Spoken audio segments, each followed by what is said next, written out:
Hello and welcome to Star Citizen. My name is evenleasesc, and today I'm going to test how long it takes to move 372 SCU of cargo using the ATLS system from the freight elevator here and onto the C2 Hercules right behind me. Alright, I'm on the C2 Hercules right now, right next to the Argo ATLS, the new cargo moving exoskeleton that was brought to us just recently in the 3.24.1 patch. Let's go ahead and start loading the cargo. Now, this is 4 separate cargo missions that were brought to us through 3.24 with the new cargo missions. So 372 SCU. Let's go ahead and start. All right, I'm in the ATLS. As you can see, there's nothing on board the ship, and I'm going to go ahead and just load it all in, and without any breaks in the recording here, and go ahead and kind of time it.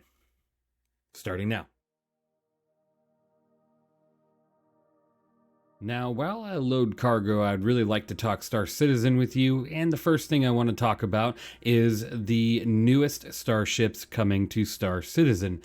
Now, the most recent, updates from the PU or Persistent Universe team, as well as Squadron 42's team. Oh, that box almost just killed me. This is why it's good to have the Argo ATLS, because you are in a cage and it protects you from a box flying at you. It's kind of like being in a forklift compared to using a pallet jack, right? So, back to the topic. Now, the Persistent Universe team has stated that they've completed quite a few unannounced ships, and that is quite exciting to hear. Unannounced means we have never heard concept of these ships, they've never been announced, we know nothing of them. So potentially they could be all very small ships, or it could be kind of a mixed bag of a few small ones, maybe a big one, maybe a medium-sized one. Who knows, right? So from what I can see, I think it was like 3 or 4, maybe even more than that, ships that are currently under development or have completed development and are pretty much ready to go. So over the next 3 months, during CitizenCon, IAE, and maybe even Christmas, you could potentially see the release of multiple ships. We have no idea what they are. What are you hoping for? I personally am hoping for a couple different varieties here. Now, it's unannounced, so can't say anything like the Odyssey, right? Because that's an announced ship. It's a concept ship. We know what it is. I personally hope for a beginner-size Crusader ship. That would be really cool. I want to see more entries into the salvage area as well as the mining area. Like, oh, come on, over here. Okay. I want to see more entries, something to compete with the Vulture, something to compete with the Prospector.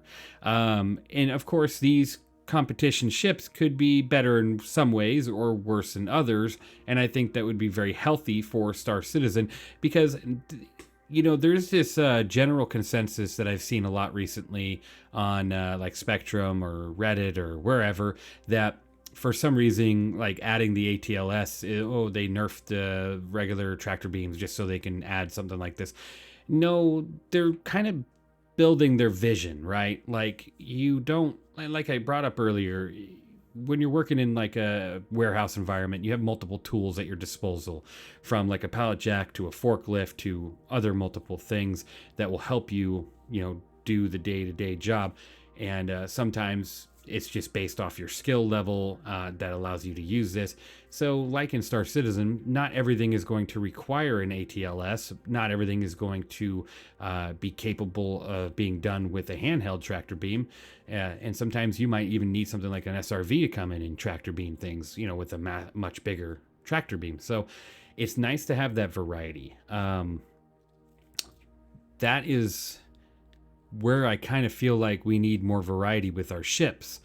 Is sometimes I feel like we need a ship that competes with the Vulture, and it could potentially be a little bit better than the Vulture, or it could potentially be a little bit worse but have certain like quirks about it, like a lot more quantum fuel, but it just doesn't hold as much like in the buffer or something, or something like that. It would just be really cool to have that variety, as well as I feel like they're making all these ships that are unannounced, so they're focusing on new ships and not focusing on the backlog of ships. That's never really going to go well, like with any crowd in this game, right? So you really got to make sure you're bringing your A game if you're going to be releasing ships, right, that are never announced, and you got a bunch of backlog ships that are like, why are you not working on this? So I could always hope for more medium to large or even extra large ships. And we know how difficult that might just be, because it's like, oh man, it's taken them over multiple years just to get the Polaris out, after concept after concept. But it would be really cool if, now that they were quote unquote feature complete, right, with Squadron 42, that maybe the amount of people they moved over for the teams on the Persistent Universe, they've allowed them to free up a lot more artists and everything to get a lot of these bigger projects out and done, giving us bigger ships. I think that would be really cool. It's total copium. I don't think it's going to happen, but I can only wish that it would. But I'm always here for the competition ships. I want to see more ships in all these, darn it, all these different areas. That's kind of where I want to be.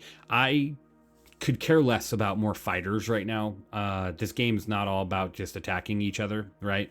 You want to do more than that. There's professions, there's mining, there's cargo, there's all these different things. I want to see a competition ship to the C2 Hercules come out. I know recently Drake had their announcement of their big cargo hauling ship outside of like the Caterpillar, but I want to see more, you know. I want to see a competitor in the brand of Anvil and in the brand of Aegis. And if you tell me, well, Anvil, you got the Carrack. No, that's not a cargo ship. That's not a freight ship. It can hold that amount of freight, but it's not literally a freight ship. Its intended purpose was not to be, you know, a station-to-station cargo hauler. It's a extremely long distance gate exploration ship that you're going to be going out and finding areas that are new and finding jump gates and stuff like that. So that's why you have a lot of your heavy cargo carrying capability with that. So yeah, tell me, let me know down in the comments below, what type of ship would you like to see? What manufacturer would you even like to see? A new manufacturer? That would be kind of cool. Add some more manufacturers to the game, you know. There's not just 6 car brands out there in real life, right? So, or plane, well, planes, there's not that many different people that make planes. It's like Airbus and Boeing, and of course there's a lot of the smaller manufacturers, but it would be cool to see more manufacturers enter the game. But yeah, let me know down in the comments below. Second topic here is the ground vehicles, right? It's interesting, because a part of me wants to see a ground vehicle using like the Ballista platform or Atlas platform or whatever it's called, that you could drive around with 8 wheels and it carries like a 32 STU container worth of cargo. It doesn't have to be a 30 STU container, but at least carry 32 single SU boxes. That would be really cool. Now, then again, you're kind of like, well, what's the point? You can kind of land wherever you want. You don't really need something like that. And not just that, what would carry that, you know, ground vehicle, right? Which is, it's a reasonable thing to bring up. It's kind of like, why do we want these vehicles if we don't really need them type of situation, other than the cool factor. So that's another thing, is like, do we want to see the development of like large roadways or highways between outposts and towns and cities, allowing you to actually have a reason to use your ground vehicle? Interesting thought. Now I finished loading the boxes, and I did that extremely sloppy, and I was continuing to have issues where I was, you know, the boxes were hitting things and it wasn't, you know, sitting where I wanted to sit. That's kind of the problem with the ATLS system, right? Is a lot of times when you're trying to move the box to a specific grid area, you're kind of sometimes hitting it where you want to and you don't. Like, I have all this space here. Now, basically, that's why the ATLS isn't going to replace like the handheld tractor beam or the max tractor beam. It's good to have all these different varieties, because right now I can modify the cargo how I want to, just using like a handheld tractor beam and not having to worry about using the ATLS, which this thing, by the way, performed phenomenally. I love how quick it allowed me to load that much cargo onto the C2 Hercules, and that's great. So with that, you can see it does really help out in loading tons of cargo. I really do appreciate this platform and the fact that they're adding more variety and options for us to use. Let me know what you think of the ATLS down in the comments below. And, you know, are you going to be using it to load your smaller ships, bigger ships? Are you just going to be using it all the time? Is it something you're really not interested in, even if it's like an only in-game purchase? let me know. What do you think? Do you like having so many different varieties of like beginner, moderate, difficulty, professional, or different categories going from like a pallet jack to a forklift?